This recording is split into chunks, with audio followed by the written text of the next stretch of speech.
So at this time, I'd like to welcome everyone. It is 2 o'clock, and I'm going to actually turn it over to Dr. Rosenwasser to officially get us started. But wanted to say welcome to everyone and thanks for joining us. And with that, Dr. Rosenwasser. Great, thank you very much. Welcome everybody. Good afternoon. It's a beautiful afternoon, at least in the Philadelphia area, and welcome to the groundbreaking of the Frazier Family Coalition for Stroke Education and Prevention. It's just a few words. I mean, everyone knows that that stroke is a big problem. 800,000 strokes a year in the U.S. alone. When I started in this business, it was the third leading cause of death. It's now the fifth leading cause of death. And if everyone could maybe, if they're not speaking, put themselves on mute. And so therefore, it's really the fifth leading cause of death, but it is the leading cause of disability by a factor of 5.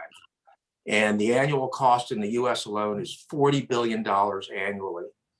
And there's no doubt that it's even increased incidence in areas of health disparity, areas that don't have the access to care and all the things that everyone should have. And so, this is a dream that started with a casual conversation with the Fraziers, with Andrea and Ken, and with their guidance, it has become a reality. Stroke is the end product, if you will, of diabetes and hypertension and obesity and all the other medical comorbidities that really end up leading to a stroke. So this is really, I guess it's appropriate to say it in Philadelphia, an ounce of prevention is better than a pound of cure. And that's what this is all about. It's about improving lives, better healthcare, better control of all the comorbidities that this leads to. So I want to welcome everybody. I have to introduce my wife, Deborah August, who's sitting next to me, who by the way, is a real product of Temple. She went to Temple undergraduate school, she went to Temple Medical School, and she trained in anesthesiology at Temple University. And so she is really a lifelong Temple person. So with that, I want to turn it over to our president, and really visionary in terms of understanding what it is about taking healthcare to the community and to the people that need it, and really defines that. So, Dr. Klasko. Thank you, Robert. Thank you, Deb. And I was thinking about this because in my almost 8 years here, in some respects, this is the culmination and the most exciting event that I've had a chance to be part of. Elizabeth will tell you this, but I've said this many times. Obviously, Jefferson has made great strides, but when I leave this job, I want to make sure that it's not just about Jefferson, that we're making a difference in Philadelphia, and that we're living our mission of improving lives. And Ken and I probably go to more future of healthcare conferences that we wish to, and a lot of the lately it's been, so what did you learn from COVID? What did you learn from the pandemic? And I think for me, it's not that we learned anything, it's just that it put in absolute stark bright line things we already knew. If you had said, what is the greatest chance of being hospitalized at Temple or Jefferson during this pandemic? Would it be not wearing a mask? No, that's one of them, but not the greatest. Would it be not social distancing? Again, one of them, but not the greatest risk. Would it be your genetic code? No, it would be your zip code. Your zip code was the number one indicator of you not doing well where you get COVID. And you might say, wow, we really learned something, but we really didn't, because we knew that when it came to stroke, when it came to diabetes, as Robert said, when it came to obesity, where you lived and your social determinants were probably the most important piece. So, in some respects, to me, it's a shame that Michael Solomanoff or Steven Starr or Ellen Yin aren't here, because this is like the really classic example of bringing unbelievable ingredients together, mixing them up and making almost a perfect meal. So it starts with Andrea and Ken. Thank you so much. think you all know what amazing leaders they are, what amazing Philadelphians they are. And you add the ingredient of their care and caring for what happens in Philadelphia. You had a creative development team led by Elizabeth, who understood when Andrea and Ken said, well, we want to give this money, we want it to be where we grew up, where that big disparity is. You had two great institutions that really, really, really lived their mission, Temple and Jefferson. You had two boards led by Mitch Morgan in Temple's case and Rich Haverstick in our case, that have allowed us to do the things, no matter what the financial cost to have that happen. You had Vicki and Jack Farber, who I hope are on, who created the Vicki and Jack Farber Institute of Neurosciences, which is now, thank you, Robert, going international to Italy. And if any of you had a chance to see the CBS Sunday morning piece on what's happening there with our computer brain interface. And then you add lots of other pinches and ingredients. You had the Nicolettis, Ferriers, and Perutos families in the Philadelphia Suburban Development Corporation. Donna, Lori, and Mark, your dad would be so proud. And you put that all together and you have a really, really, really amazing meal. And this is something that will change Philadelphia forever. And it's the beginning. The fact that Temple and Jefferson were able to get together to accomplish this is the beginning of a wonderful, wonderful, wonderful partnership on behalf of Philadelphia. Really, one of the few things that people can say about Meds and Eds that isn't positive about Philadelphia is we don't often get together. Andrea and Ken, your gift and our ability to come together for this has now led to, as Dick can tell you, lots and lots of other areas, both on the academic side and the clinical side and the innovation side, where we might get together.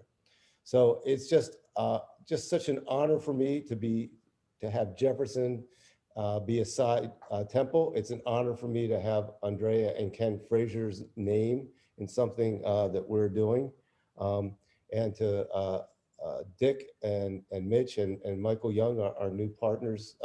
Thank you so much for your willingness to be collaborative and to do great things.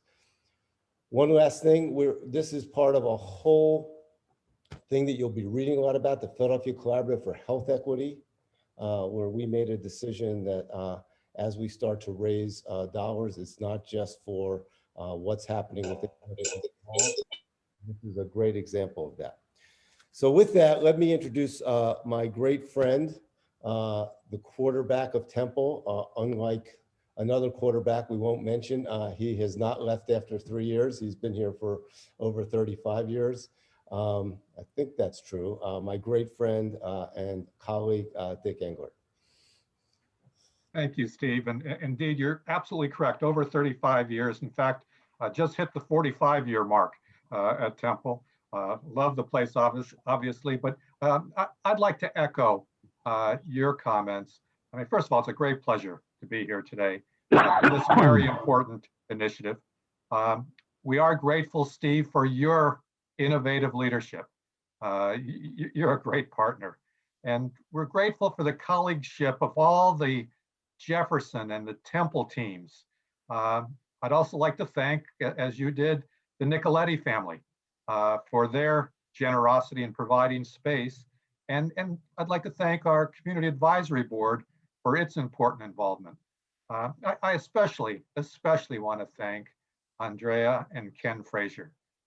Your family, without a doubt, has deep roots in North Philadelphia.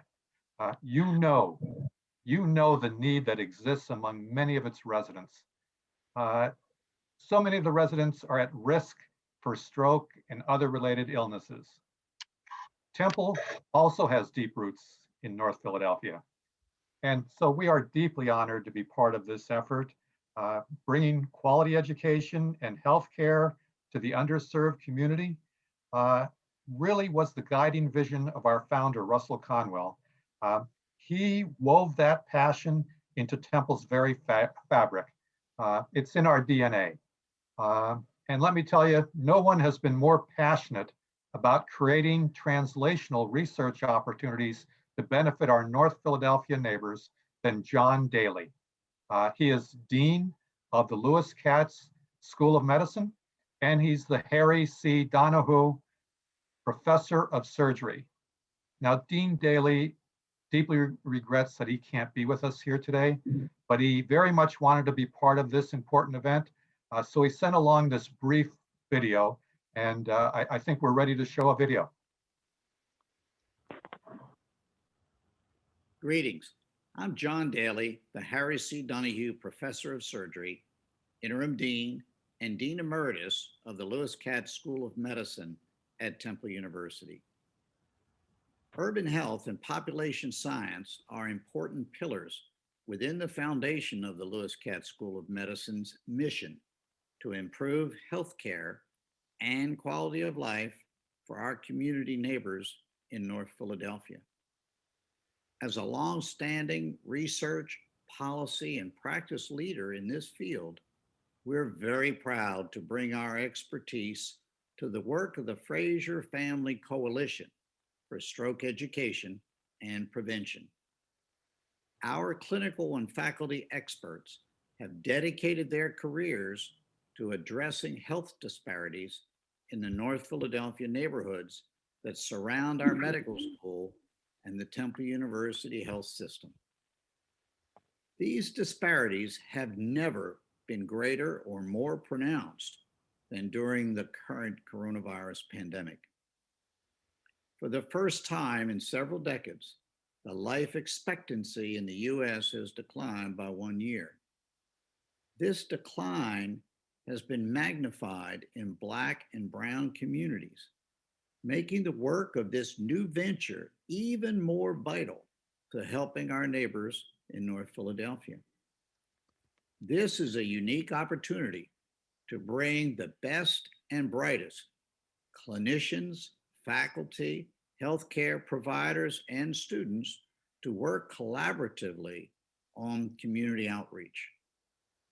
I firmly believe that our joint collaborations will improve the overall health of the North Philadelphia community by reducing the rate of strokes and other adverse events.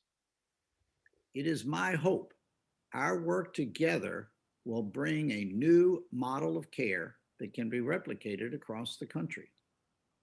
And we are very grateful to the Frazier family for their support, which provides the resources to carry out this very important mission.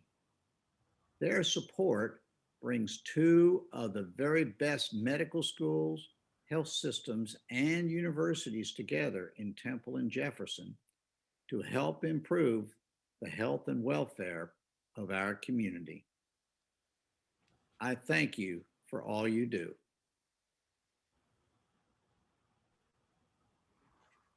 I know that we can all send our thanks to Dean Daly for his very encouraging words. And let me say that just as Temple is blessed with dedicated leadership for our medical school, we also have a dedicated leader as the head of our health system, Mike Young, and we have a deeply committed leader on the university's board. He and the entire board of trustees of Temple University are absolutely enthusiastic about and very supportive for Temple's participation in the Frazier Coalition. So it's now my great pleasure to introduce the chairman of Temple University's Board of Trustees and a great colleague, Mitch Morgan.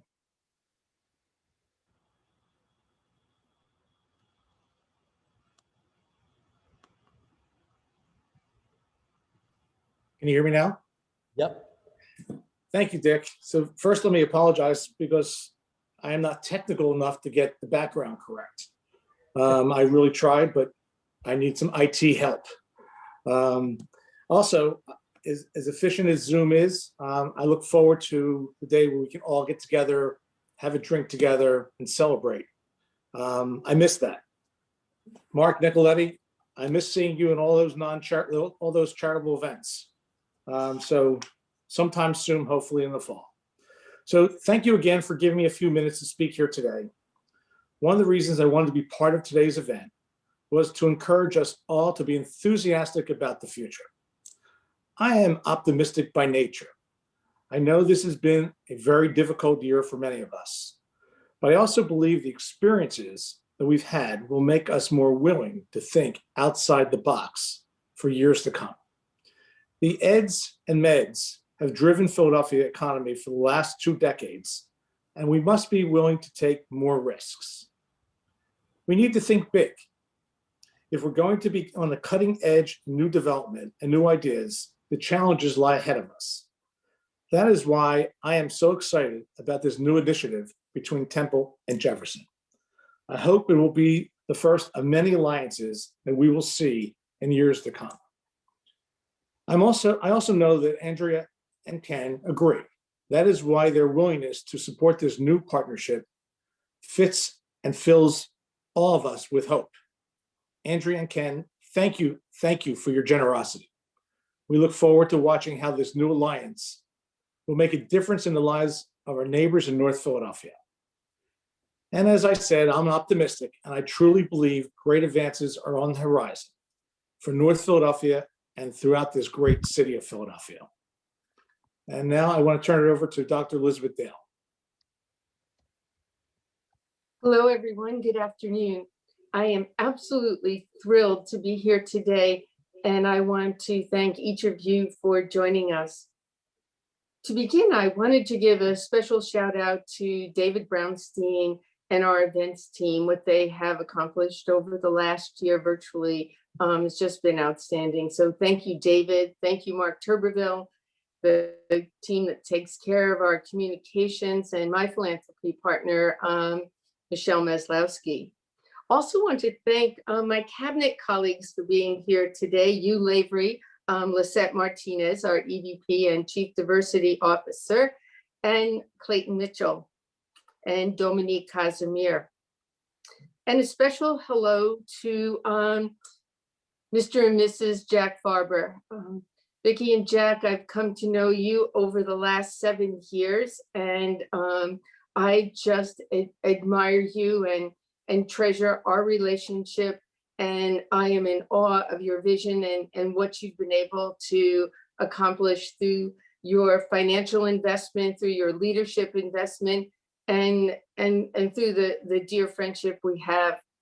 I also want to say hi to Dr. Deborah August, Dr. Rosenwasser's wife.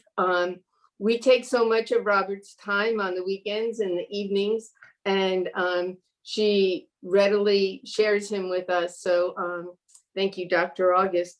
And a special hello to Dr. Tony Turco. Dr. Turco chairs our Vicki and Jack Farber Institute for Neuroscience Fundraising Advisory Board, and he just does a spectacular job with in that role. He also endowed a professorship within the Vicki and Jack Farber Institute for Neuroscience. And I love reading autobiographies, and top on my list is Dr. Turco's autobiography. And David, could you bring up Erica Maxwell, please? Hi, Erica. So we pondered for a long time the name of the Frazier Family Coalition for Stroke Prevention and Education. We thought long and hard about the right word, and the right word was coalition. And I am so pleased and so excited to introduce my new friend, and Executive Vice President from the American Heart Association, Erica Maxwell. We met through Ken and Andrea Frazier, and they made a gift in the memory of Mr. Bernard Tyson to the American Heart Association. And we are collaborating to use that gift to help the folks we're going to serve at the Frazier Family Coalition. So Erica, thank you for being here today. Erica has brought such enthusiasm, insight to this new partnership. My team and I have really enjoyed getting to know her. Thank you, Erica. Thanks, Elizabeth. I also want to recognize my colleagues from the Collaborative for Health Equity, Erin Morton, Felicia Reiner, and Molly Gerber. And joining us from Rethink Health is our partner and consultant, Dr. Pedja Stojcik. Thank you so much for joining us, Pedja. And we have a very special relationship between the philanthropy pillar and our academic pillar. And with us today is Kathy Gallagher, the Chief Operating Officer for the academic pillar. So Kathy, thank you so much for joining us. So now I have this enormous pleasure to introduce Andrea and Ken Frazier. And every single day, I get to witness the very, very best of humanity. So I see Dr. Rosenwasser caring for patients.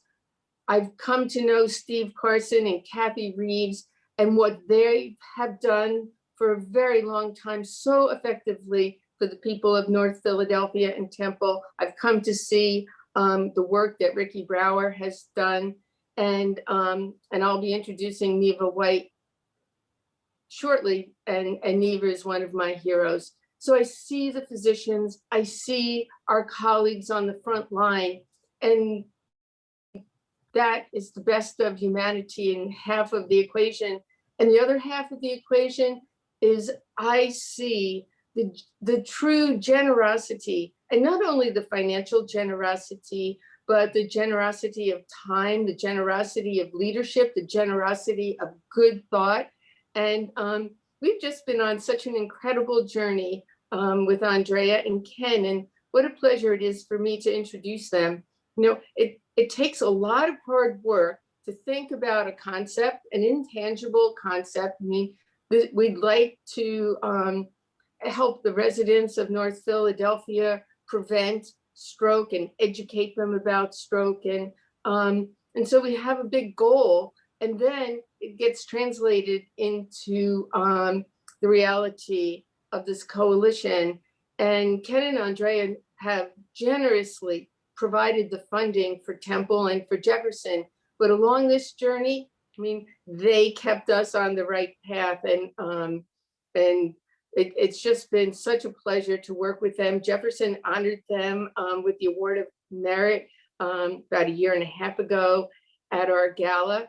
And I just want to say, on behalf of Jefferson, on behalf of Temple, on behalf of the American Heart Association, and on behalf of all of the people who are going to benefit for decades from this coalition, thank you. And we welcome your comments now. Well, thank you so much for that wonderful introduction, Elizabeth. I'd like to say how much of a pleasure it is for us to be here today with all of you and to talk with you about our plan and our goal for the Frazier Family Coalition for Stroke Education and Prevention. We are thrilled to be a part of this project, and we are so honored to be able to look to our neighbors in North Philadelphia and offer them some relief from the kinds of illnesses, chronic illnesses, as well as strokes that they have been suffering with for many years. We have a very strong connection to North Philadelphia, and my husband Ken will tell you a little about that when he speaks. And our family has been impacted by the effects of stroke. I am a stroke survivor. I had a stroke 31 years ago when my daughter was born, and I was fortunate enough to be delivered into the care of Dr. Rosenwasser, who took amazing and very, very professional care of me while I was in the hospital. I was there for approximately almost 6 weeks, so which is a very long time, with a newborn baby at home. I also am extremely grateful for the relationship that we have been able to forge. I had not seen him in over 30 years, and the American Heart Association was planning to honor Dr. Rosenwasser, and at that point reconnected. It was much a much nicer reconnection than the first meeting. Because the first meeting I was having a stroke, so that wasn't ideal, but it was very nice to see him 30 years later, well on the mend and be able to participate in the honor that was taking place for him. I also just want to mention that I had the good fortune of having care from Dr. August, Dr. Rosenwasser's wife, during that delivery. So it was very fortuitous that we all came together again nearly 30 years later. Stroke, as you all know, stroke disproportionately affects disadvantaged African-American communities, and with poor access to education and healthcare services, the results tend to be poor outcomes. Stroke is the 4th highest cause of death in Philadelphia. And I just heard a very disturbing statistic this week when I was talking with Nancy Brown, who's the CEO of the American Heart Association. And that statistic was 1 in 3 women will have either a cardiac event or a stroke during the course of their lifetime.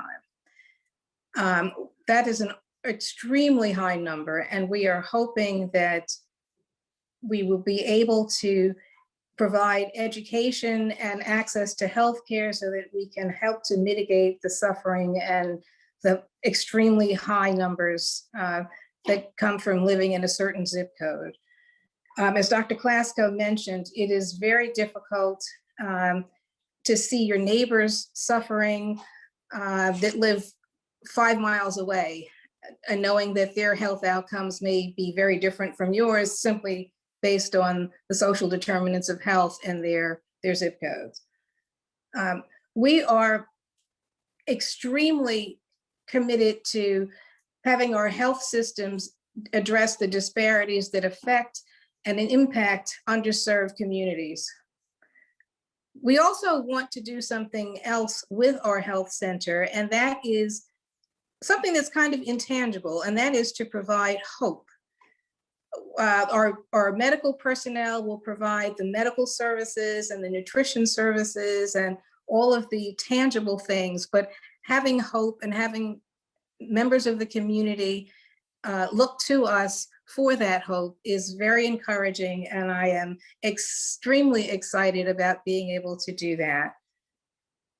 We also are very privileged to be in the position to help address some of these disparities by bringing these life-saving stroke prevention and education facilities to this community.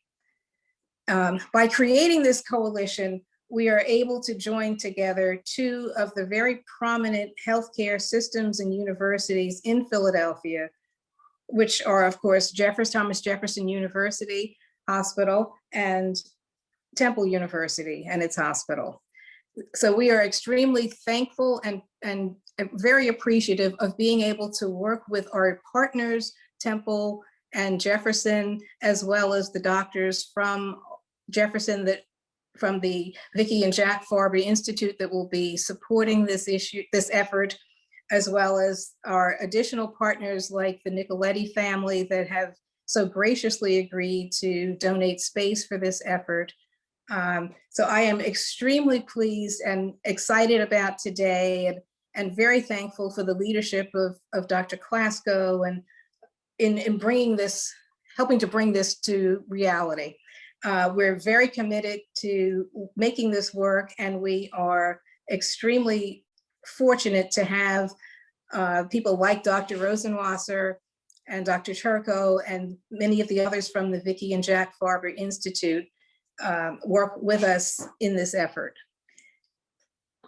So we thank you so much for the opportunity and the honor to serve our fellow residents in North Philadelphia through this vehicle. And we are so pleased that you all have joined with us and will partner with us to make this a reality.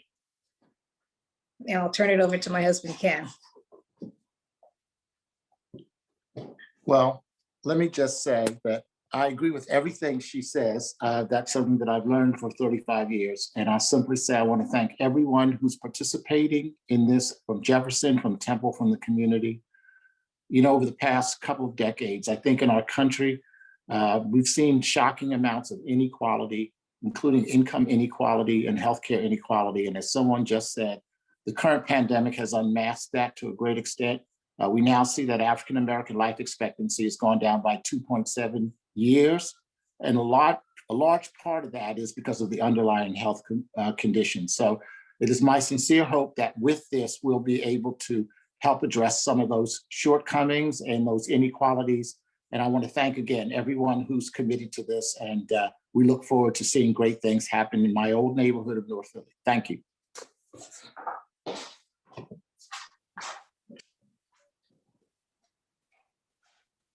I'd like to ask if we could get the Nicolettis, Prudo, and Ferrier family to say a few words.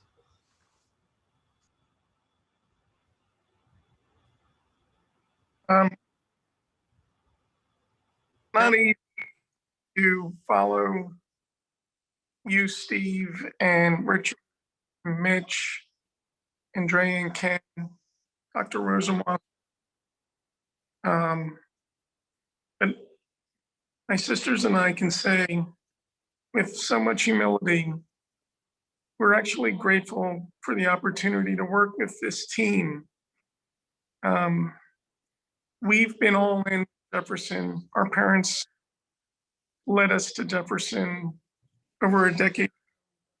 My sister Lori, we know her story, brought our connection to full life there. And you know, Temple is rich in our family's history. Our parents went there. My mother got her master's degree at Temple on a fellowship when very few women were getting undergraduate degrees. And Temple helped my dad get his first job in real estate. So this really triangulates for our family, two really strong bonds that we have with Temple and Jefferson, but brings us down on the ground to a neighborhood that we know very well. We've invested at that intersection, Broad and Lehigh. And Steve, you talked about zip codes, and Ken, you talked about inequities and disparities. It plays out every day right there at that intersection where the 19133 and the 1932 come together. And you should all be commended. I mean, you're going to ground zero. And Andrea, you're right. Don't underestimate the power of hope. For people who get up every day desperately just trying to survive, sometimes that's all they have. And the team you're putting together, Neva, your advisory board, coalition that you're building, this is a powerful group. And this project is going to be absolutely transformational. So again, my sisters and I, our families are just humbled to be a part of it in some small way. Thank you. And go ahead. I'm sorry. No, I just wanted to add to that, I just can't thank Ken and Andrea enough for what they're doing, because on a personal note, having, you know, you all know the story, how we connected with Jefferson through a kidney donation to my dad. I became involved in the transplantation world and in particular kidney. In fact, Dr. Daly and I sat on the board of the family house, the Gift of Life Family House together. A lot of the same underlying conditions that lead to stroke also lead to kidney failure. So personally, I'm happy that not only are we serving a community that so desperately needs programming like this, but we're going to have a double, it's almost like a collateral gift to the kidney community, the kidney health community, and that's my community. So I'm personally happy that we're able to collaborate in this way and become involved, because I watched yesterday, Andrea, I watched an hour-long video on women's health from the American Heart Association. And I think it was in that video, they may have said, gave that statistic of 1 in 3. And that's horrific. That's, I don't care who you are, that's a scary statistic, or where you live, but especially this community. So I think I just applaud you and just thank you from the kidney side of it as well. So,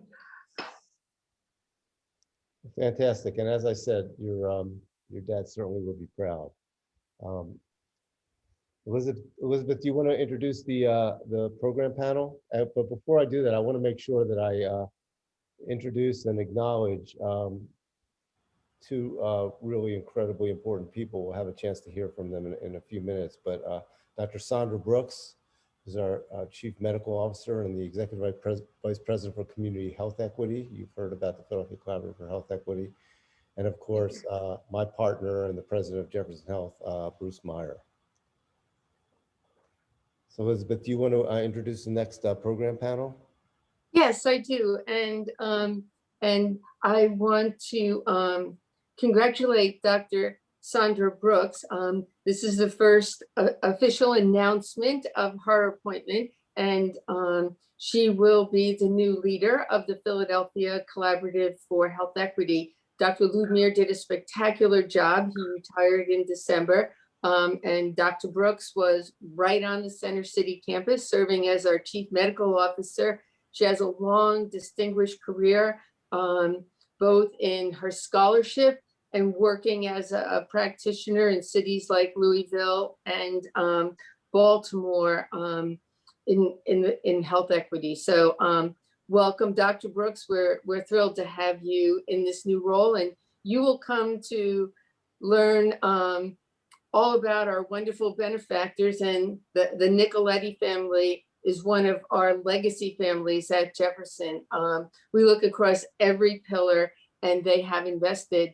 And I just know in my heart that, that Bob Nicoletti, the father of Lori, Donna, and Mark, is looking down with the hugest smile on his face today. He created this company. He created this culture of philanthropy. He created within his family this striving to always give back. And the Nicolettis have been involved for years, creating professorships and scholarships, the Nicoletti Kidney Transplant Center, and now their gift of rent and all other fees for 20 years, 2 decades for the Frazier Coalition. We are so grateful to you. Thank you to each of you. And now it's my pleasure to introduce Dr. Neva White. I came to meet with Neva early on as we planned the Frazier Coalition, and I am just in complete awe of what she has been able to do and how she has executed on this vision.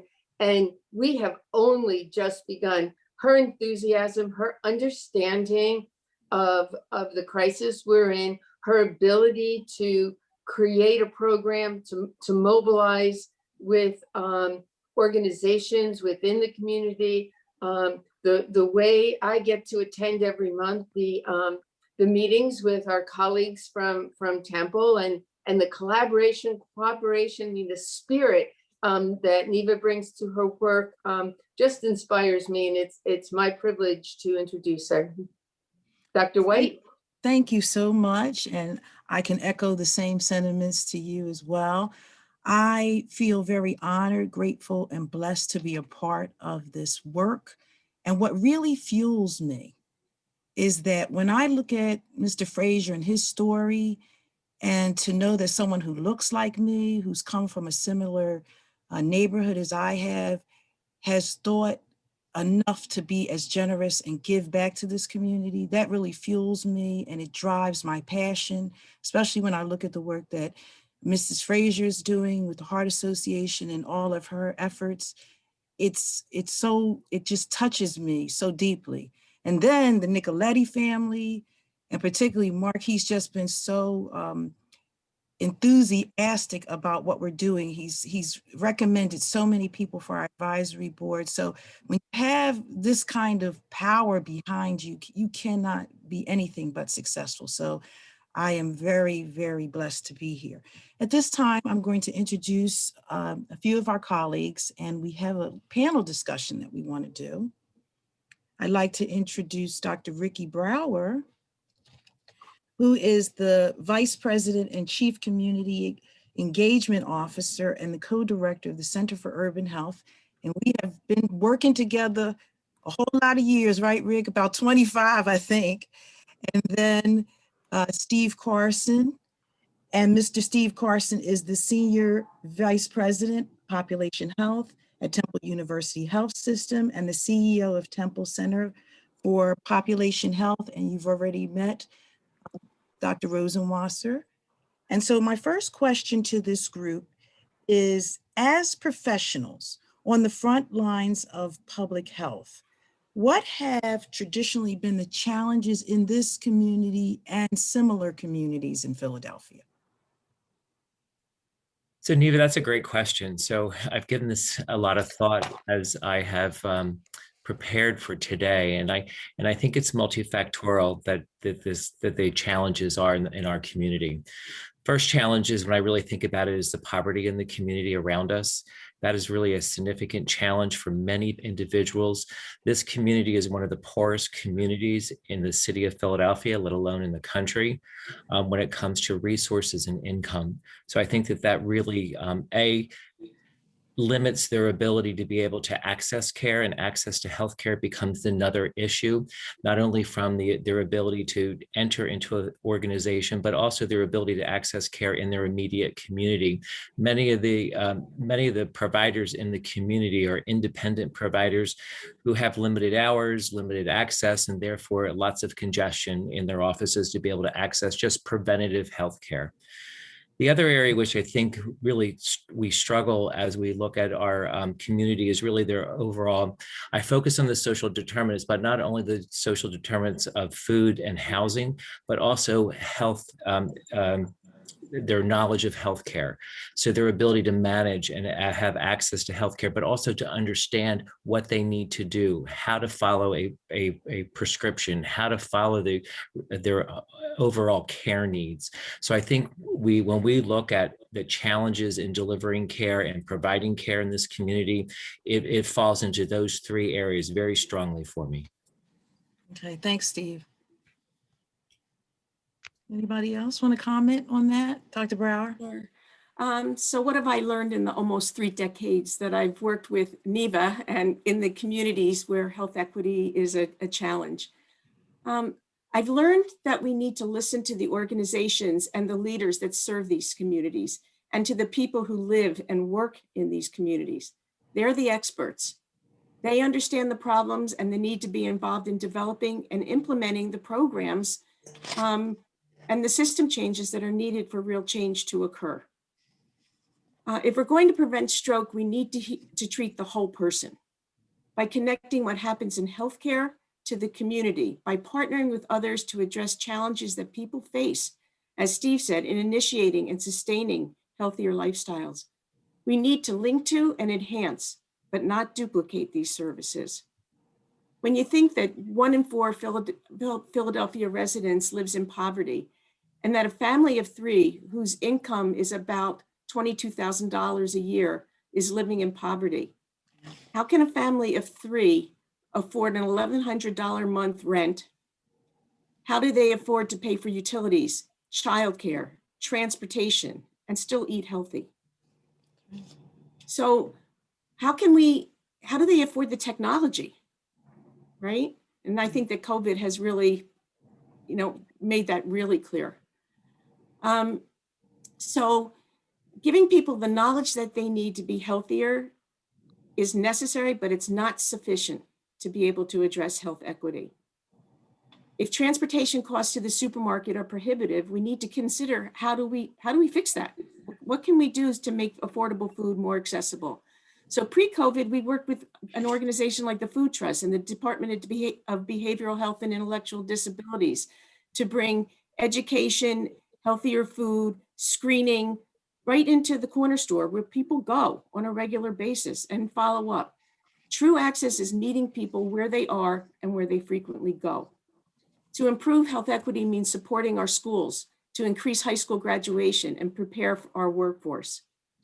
By creating an advisory board for the Frazier Family Coalition that includes family residents, community organizations, and our government, I think we're really on the right track and are poised to truly address the challenges related to achieving health and social equity.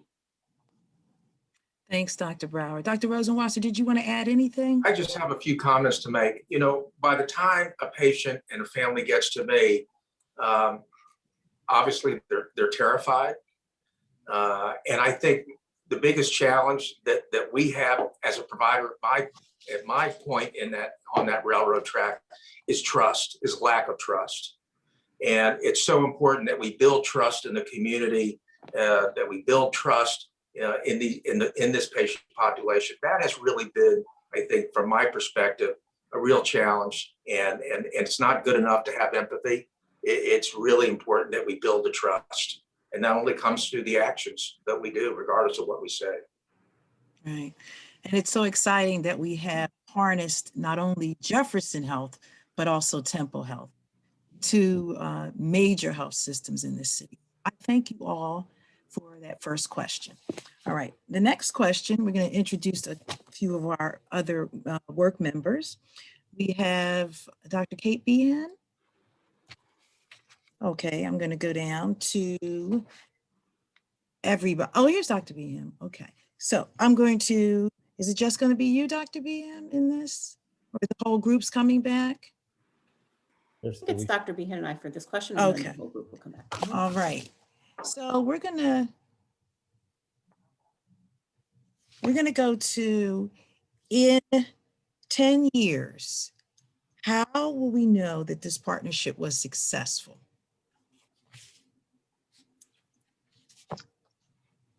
Well, I mean, I think there will be a lot of things that play into that, but I think ultimately, if you want to sort of boil it down, is, you know, we'll see community engagement and really kind of a grassroots support of this particular model, with really meeting the needs of the community and the patients in the community, and really with good outcomes.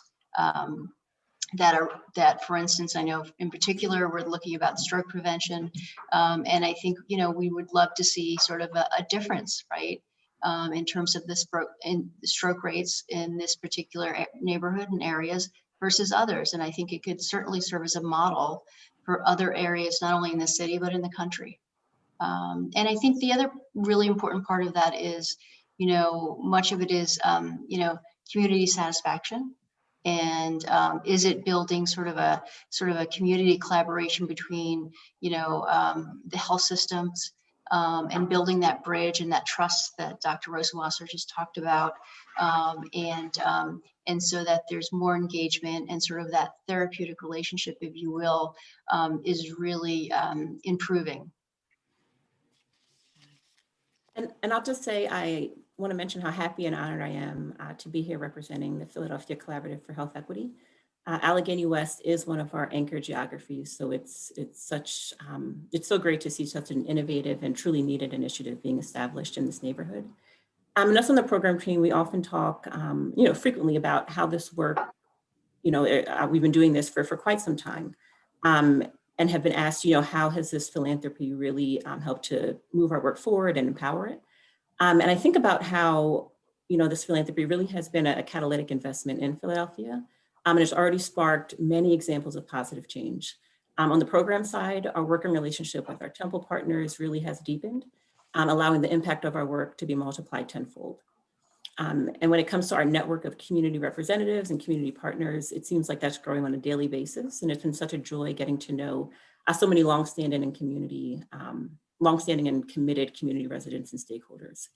And I'll just end by saying I was really encouraged to hear Mrs. Frazier mention the various degrees of hope that this coalition will bring to the community.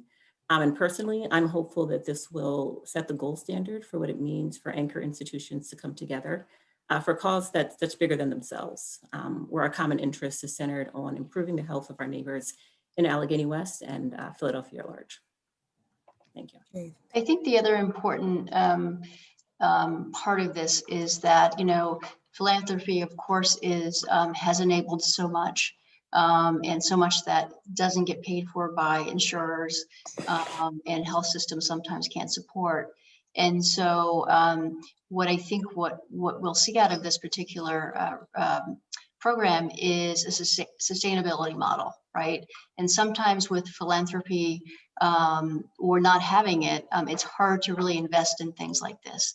And so this gives us the ability to actually put this program together and then go ahead and build the sustainability model along the way.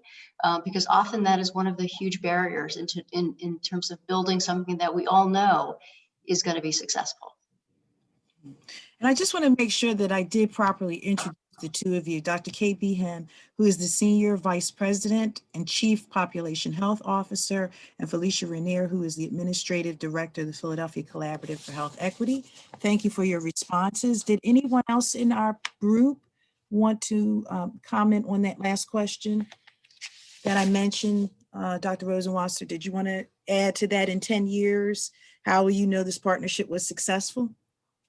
Well, I think everybody articulated it. I think, you know, we're going to see it. We're going to see a drop. And if we see a drop in stroke, then we know that we're doing better with our diet. We're doing better with obesity. We're doing better with hypertension. We're doing better with all the other comorbidities where stroke is the end product of that. And I think that that's what we will see. And all of you have developed great metrics, and we're going to be measuring this because it's all going to be data driven. And I think we're going to see a big impact in the community.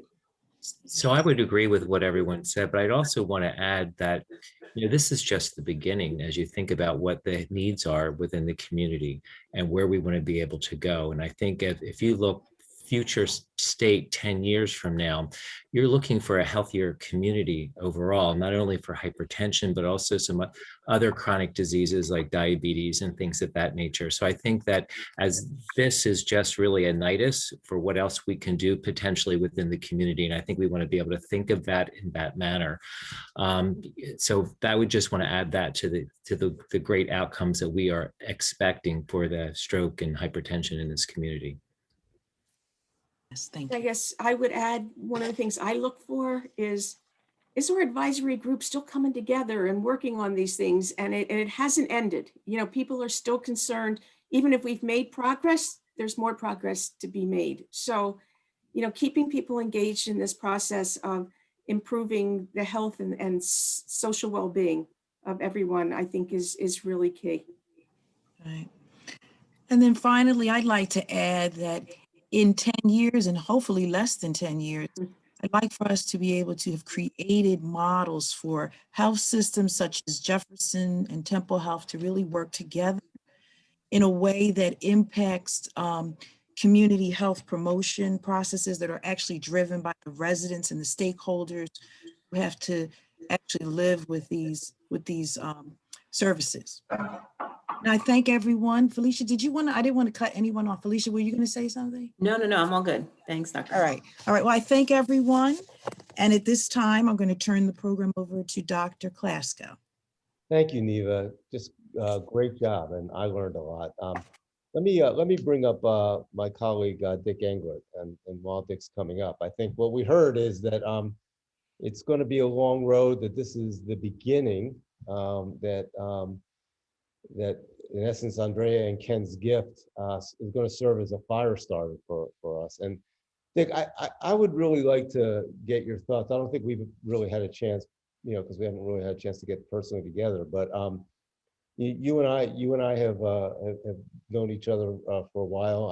I take credit for that big UCF basketball win that I came. But you know, it seems sort of easy and smooth to do this together. But why is this such a big deal? You know, in your mind, you've been here for, you said, you know, for 45 years. Maybe I'll ask a two-part question. Like, why hasn't there been more collaboration between the universities and the health systems? And why is this such a big deal, what Andrea and Ken have brought together beyond the medical things that we just heard? Thank you, Steve. And let me say, I knew we had a winning partnership when you came to that UCF basketball game and we won. And you were cheering for us, so thank you. But let me start with the second question first.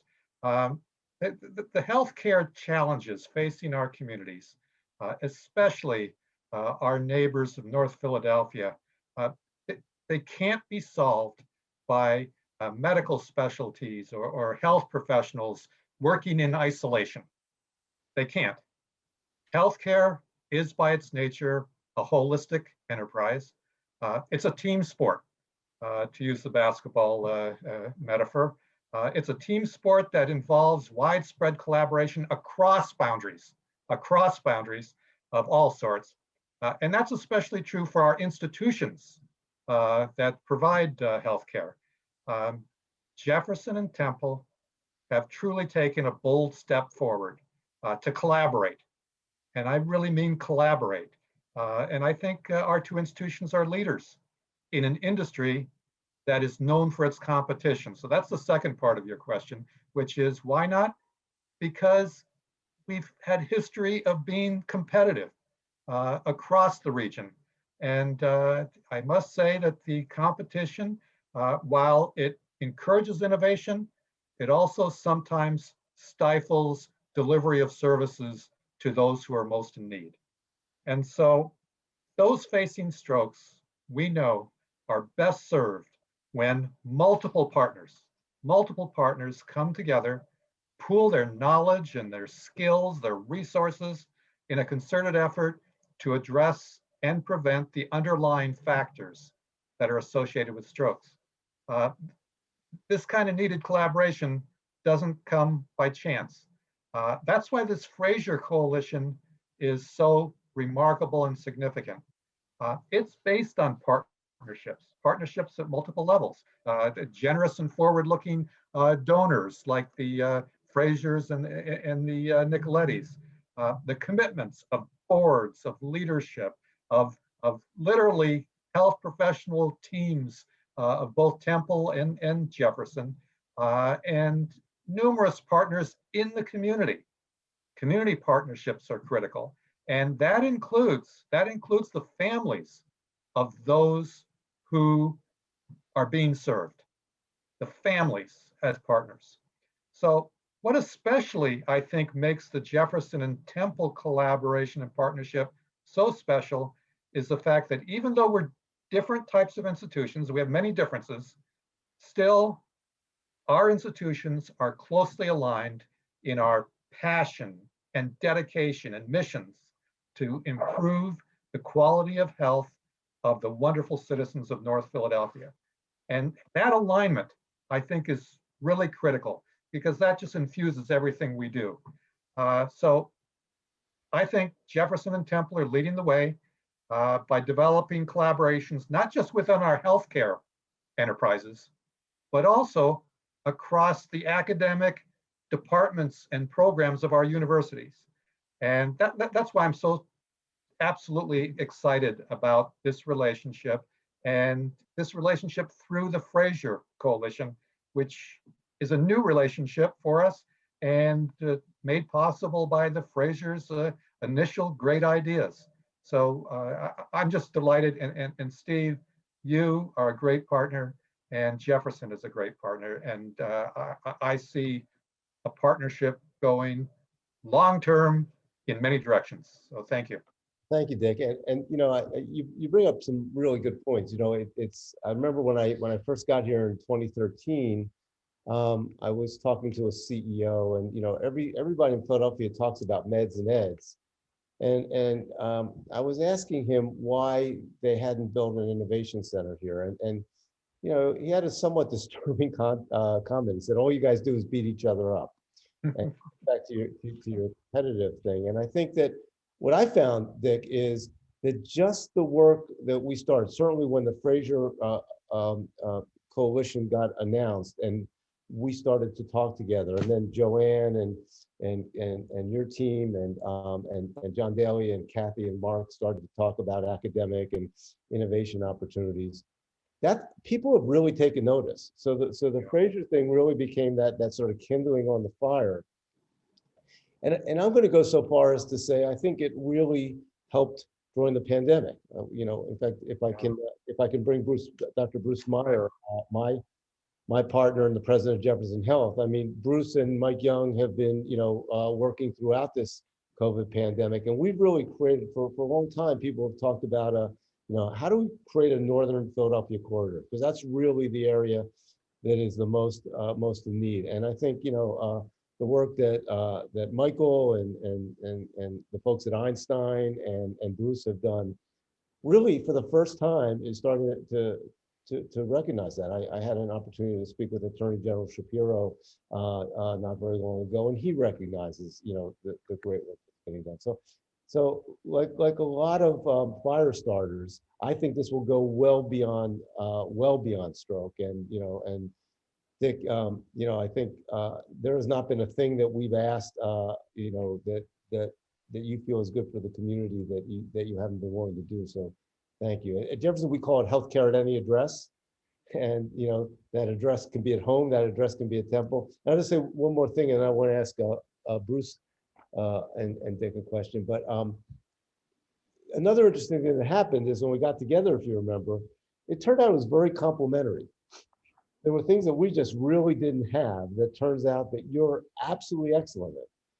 Some of the people we just met around population health and that kind of thing. And vice versa, there were some things that we're nationally known for that you guys are great at, but we were able to add. So I think that was the other thing that starts to happen. You start to look in the mirror and say, this is where I could use some help, and vice versa. So thanks for that. Bruce, I want to ask you and Dick, sort of take off on that.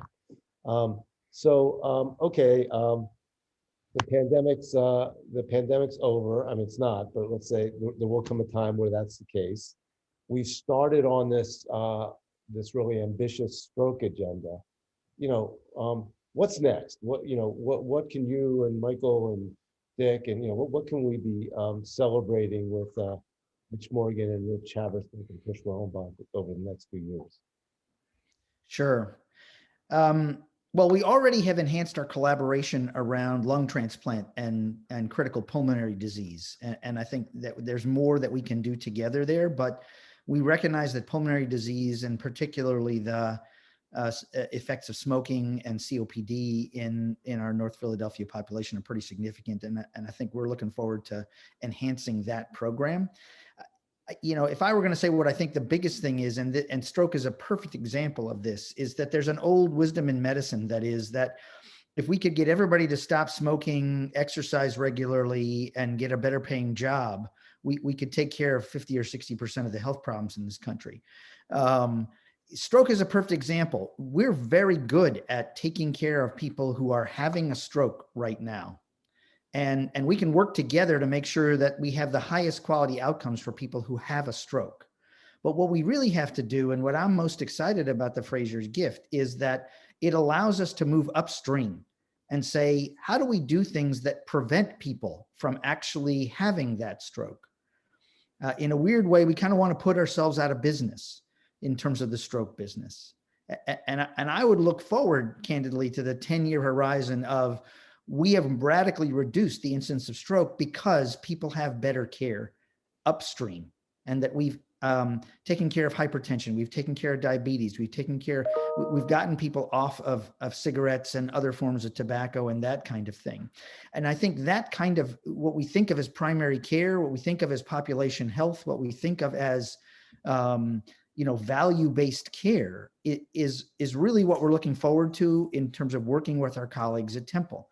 Is that if we can wind up taking care of the community and getting upstream and taking care of issues before they happen, before they have you come to our ERs or come to our ORs or come to our hospitals, then that's really the true measure of success.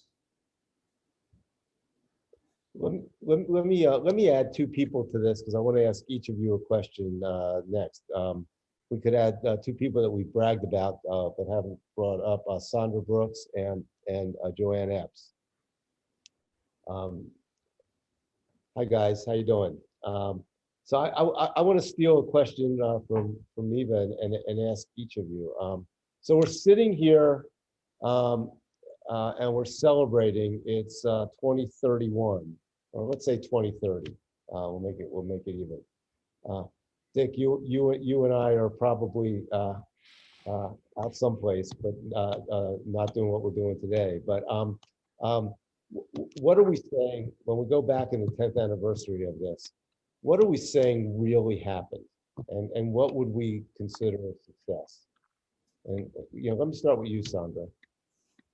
Hi, well, thank you. So in thinking about this, I would say, let's envision that there's widespread recognition that where people live, work, play, and pray, and access drive health, and that we have the will to combine our strengths to implement the policies to make those structural changes to help us drive towards better health. And I think in 10 years, we will have succeeded if more people have the better access and utilization of primary care that we talked about, and that the community is recognized as being safe and walkable. I think what the Fraziers have created is both generous and genius, and that the collaboration will be the focal point with the Frazier and Nicoletti imprimatur that will enable Temple and Jefferson to work with the community to use our collective strengths, as everyone has described, to wrap our arms around stroke, which is not only a disease, an event, a condition that really embodies, as everyone has said, the complicated series of things and circumstances that are interconnected, that are associated with the drivers of health and those people that are affected by it. So I think in 10 years, we're going to be nowhere successful if we have more grandmothers and grandfathers that are living well beyond their 70s rather than their 60s. And if we have more children, teens, and adults engaged in active lifestyles and really have healthy, nutritious food that's easy to access, as Dr. Myers mentioned. And we'd like to see that our smoking rates are closer to 14%, as they are in California, rather than 21%. And because we have fewer teens that are smoking, and they're encouraging their family members not to quit or to not. I think short term, we can certainly make sure that our community knows the sign of stroke. They know the acronym of FAST, which is the face drooping, arm weakness, slurred speech, and time, as much as they know 911. I think we could do that right away. And I think the stress of simply going out your front door to face the world, especially as a Black person, will ideally be lower, because people will be seen, they'll be heard, and yes, there'll be hopefully more hope and trust. So I think finally we'll know we're successful before the Frazier Center collaborations these collaborations will be a model, as has been mentioned, for the region and for the country, and that we'll build on this generous investment as an anchor for the promotion of health and wellness that we talked about. Great. Joanne, what are your thoughts? Thanks, Steve. I really appreciate it. And a lot of people have made very good points, so I will be brief. I think there's three ways in which we will know if this is a success. First of all, obviously, if we count the number of people who suffer a stroke, we will know that this has been successful. I think that's almost assured. I think, though, that as we heard about the way in which this can touch on other diseases and diabetes, I'd like to think that we'll know this is successful if this community is healthier from an organic narrative medical perspective. And what I mean about that is not the institutions intervening and helping change the outcomes of people who have strokes or even preventing strokes, but that people are talking amongst themselves about how to stay healthy because they have heard and seen the benefit of an initiative like this. I think it is indeed both generous and genius, and its ability to transcend this community in ways that won't be easy to count, but in some ways will be easy to know, is really one of the gifts of the Fraziers, for which I'm really grateful. And then you've heard a little bit about this, and I am thrilled about the relationships that have already begun developing between Jefferson and Temple. And I hope that this is indeed the catalyst for a lot more engagements. We have already been down the road of some exciting opportunities. So rather than just beating each other up as we used to think about, I'd love to think that in 10 years, we'd look back at 2021 and thank the Fraziers again for launching the kind of collaboration that is really going to change both the medical and higher education landscape here in the Philadelphia area. And I think this gift can do it. And I'm really grateful to have been a part of today. Thanks, Joanne. Very, very well put. Bruce. Yeah, it's hard to be as eloquent as the two folks who just went in front of me. I'm going to be very simplistic and say that the 20-year lifespan disparity narrows or is eliminated. Great. So Dick, you're coming back in 10 years.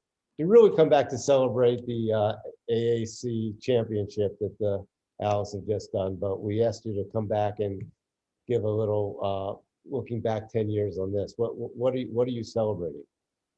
Well, after celebrating our football and basketball victories, to me, I would absolutely endorse everything that everybody just said and add to it a little bit. I hope that Jefferson and Temple look different. We have mission not only of community engagement, which we've been talking about, we also have a research mission, each of us. And I hope this kind of program changes some of our research focus and that our research absolutely gets informed by and further informs what this great project, this great coalition is doing. Secondly, I would hope that the kind of education, the kind of teaching that goes on within our institutions is a bit different. The ways in which we prepare our docs, the ways in which we prepare our educators, our social workers, our nurses, our dentists throughout the institution, the ways in which we prepare, hopefully, those ways are informed by what we learn here and what we find as we do great work through this coalition. And to me, ultimately, this project, I truly believe this project is going to have cascading effects throughout our two institutions, throughout our region, throughout our nation, I think throughout the world, as the kinds of things that are discovered in interacting with our great North Philadelphia community become essentially ways to model for other areas, other institutions. I like that, and I'll sort of end this panel and be equally bold. You know, Philadelphia is the place of revolutions, and I really do hope that we look back 10 years and people are coming here to talk about how the revolution started here, that it goes well beyond our hospitals and our universities, that we've worked with Comcast to get 100% connectivity. None of the things that we're talking about matter if folks don't have broadband. That we looked at the way we train our healthcare providers and much more toward self-awareness, empathy, cultural competence, and communication skills, since we'll have the technology that can do a lot of the memorizing. That the people that are leading our institutions are much more diverse and represent the community in a much more equitable manner. And then finally, that the Temple Jefferson partnership is not an anomaly in Philadelphia. That it's like we're the place where, boy, it's amazing how all those folks get together with those great academic medical centers like Penn and Jefferson and Temple and others. So that's the work we have cut out for us over the next 10 years. Thanks. This was really a lot of fun, and thank you, Dick, Bruce, Sandra, and Joanne. And I'd like to just also acknowledge our elected officials and the great community partners that have joined us today. And with that, I'd like to introduce Aaron Martin, who is the Director for Development of Strategic Partnerships and the Philadelphia Collaborative for Health Equity. Wonderful. Thank you, Dr. Klasko. And thank you, everybody, for being here. It has been a delight to be with you guys this last hour. And so seeing the range of stakeholders where this mission, where this work, where the generosity of the Fraziers and the Nicoletti Ferrier Peruto family and the work of our program team has really inspired people to be committed to seeing a Philadelphia without health disparities. So very excited to be able to moderate this point of the panel.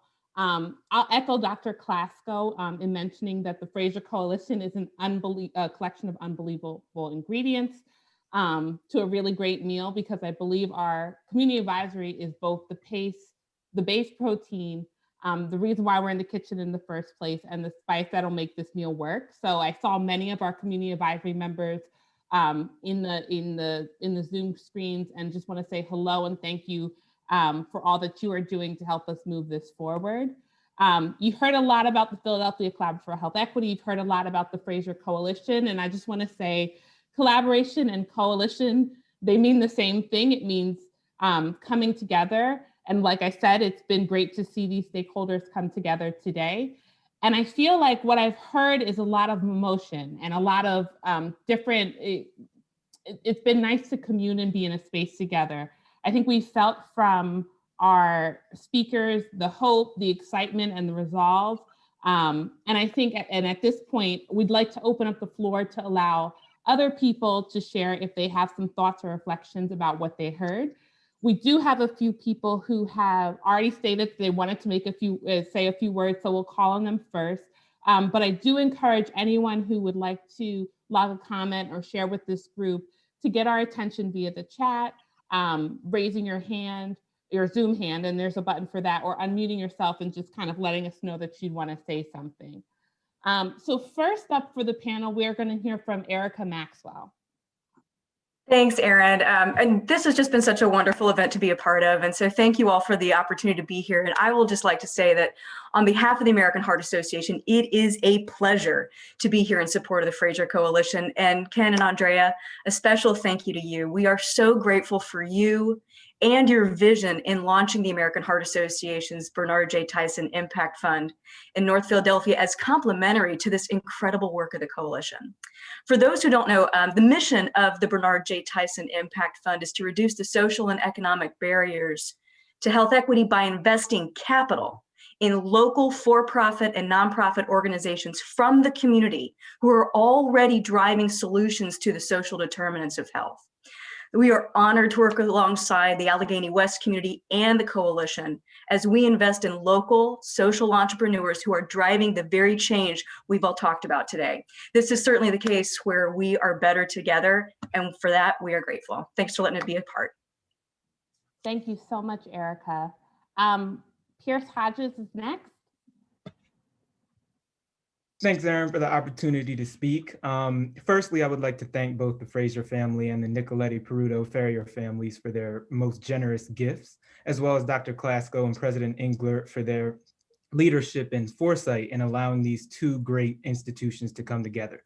It's been an honor and a privilege to work with key leadership both at Jefferson and Temple, the program team and the community to develop this amazing project. As an independent scholar with a particular focus on the Frazier Family Coalition, I get the best of both worlds. So I get to delve into the role of being a student that really gets to observe the work that's being done and getting to see the important role that philanthropy has on affecting a given community.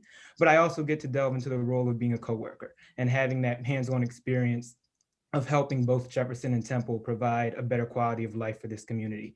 So to sum up, watching this group of people and two institutions come together to do something that has never been done before has been incredible. And from what I've seen and done, the work that this coalition will do and is starting to do is going to have a very meaningful impact on the West Allegheny community.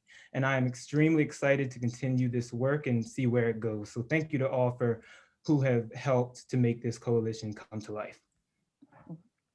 Thanks for that, Pierce. I will call Joe Wilkins next. Well, good afternoon, everyone. This is a really, really special day for me. As I reflect on all that I heard today, I can't just hold in my emotions. I grew up in North Philly, similar to Ken. I grew up in what we call the Badlands of North Philadelphia, 3rd and Indiana, zip code 19133. And 90% of my friends that I grew up with no longer exist. But I'm grateful that I survived and I'm thriving. And I'm grateful that I was early in the dialogue working with Jefferson on the collaborative of Philadelphia and health equity. And so I'm pleased that I was able to introduce the team to Rethink Health and Pedra. And it's just a proud moment for me to just see the progress thus far. And so the win is at your back. Everything that's going on allows you to be extremely successful in this drive towards health equity, and particularly in this community. You also have healthcare partners, you have Einstein there. There's just nothing that should allow you not to be successful going forward in this transformation for healthcare for all. And so I'm just, again, extremely proud and thankful and grateful for all that I've heard, and look forward to really seeing progress down the line. Thank you. Wonderful. Thank you, Joe. So I know we're running over a little bit. I still encourage anyone who would like to say a few remarks. If you want to unmute now, we're happy to hear from you. But otherwise, I guess I will turn it back over to Dr. Klasko if no one's going to unmute. I would like to make one comment. This is Tony Wonderful. Shirko. Thank you. Hi, Tony. You know, I've enjoyed hearing everyone's opinion. What was touched on but not elaborated, I would like to see proposals for how education and information would be implemented in the inner city. Now, you know, I felt there was a very, very important paper in the New England Journal of Medicine a few years ago where they established hypertensive clinics in Black barbershops. This is very innovative thinking. So what I was going to propose is that people submit innovative thinking as to how you're going to implement and utilize the generous Frazier gift and get the results you would like in 10 years. That's what I would like to hear. I would like to see proposals on how are you going to do it. I think about this all the time, and one thought I had was, I know we have a relationship with Comcast to establish Jefferson TV, and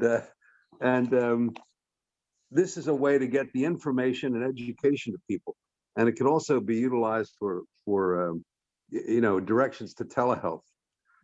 But you could have talks on diet, on blood pressure control, medications, symptoms of stroke. By telling people to listen to Jefferson TV, where scheduled talks are happening. Anyway, just a thought. Thank you for that, Dr. Turk. Oh, go ahead, Dr. Klasko.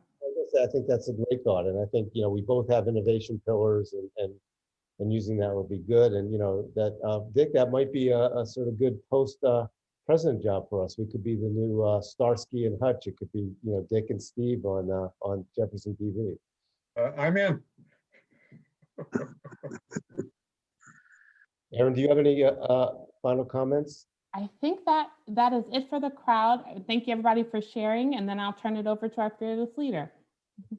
Dick, I'd love you to say a few final words, and we'll give everybody back their weekend. Well, thank you, Stephen. I mean, I just want to say I'm in awe of the people who spoke today. So impressive. I mean, it just is the expertise, the contributions, the enthusiasm, everybody participating in this project. I'm awestruck. So I have no sage wisdom to give because all of the people I heard are much smarter than I am. But I will say there's a lot of hard work yet to be done. And Temple University, at Temple, we're committed. We look forward to it. There'll probably be bumps in the road at different times, but they're going to be good bumps because they're going to be bumps that'll challenge us and really spark innovation. And I think this project is just ripe for innovation because the people who need to be served need to be reached. We need to prevent strokes among this population. And again, I'll say, I think we're going to learn a lot from what happens here, a lot by listening to the people we serve, and a lot by innovating in how we serve them. So I'm optimistic. I want to say thank you again to the Fraziers and the Nicolettis. Not possible without your great innovative thoughts and your support. I want to thank everyone for everything you have done, everything you're doing right now, and especially for everything you're going to be doing, because this project will be successful because of the people I see before me right now. And that includes my great friend, Steve. I'll pass the baton back to you. But again, Steve, thank you for all you do. Thank you. Well, so I guess what I'd say is I think you got a taste of this awesome meal that started with Robert and Andrea and Ken as the core ingredients. I think everyone that's on this Zoom has contributed an ingredient to this meal. So thank you. Eric, it was great to hear from you and the American Heart Association, the amazing work that you've done and how we can work together. And look, Bernard Tyson, for those of you who don't know, has been a hero in healthcare, and it's part of that hope and optimism that we have, because you look at what Bernard was able to do with an insurer and a provider throughout a very difficult area with just we're not going to give up, and that's exactly the same kind of mentality that we're going to have. I often use this quote, and I'll sort of leave you with this. And when Jason Kidd went to the Dallas Mavericks and they were 24-52, he said, we're going to turn this team around 360 degrees. I can promise you that Temple and Jefferson are not going to turn this around 360 degrees over the next few years. We are going to move Philadelphia forward as an example of what can happen when the community and great institutions work together. And if we were having a toast and we were all together, it sort of hit me that every single toast, no matter what your culture is, to life, to your health, l'chaim, salud, prost, whatever it is, think about that. Every single toast when people are getting together is to your health. We want everybody in Philadelphia, in every zip code, to be able to say to your health and mean it and have that opportunity. That's what this is about. And Andrea and Ken, you are starting that fire, and I give a virtual wow toast to you. Thank you so much. This has been a really fun way to spend 90 minutes on a weekend.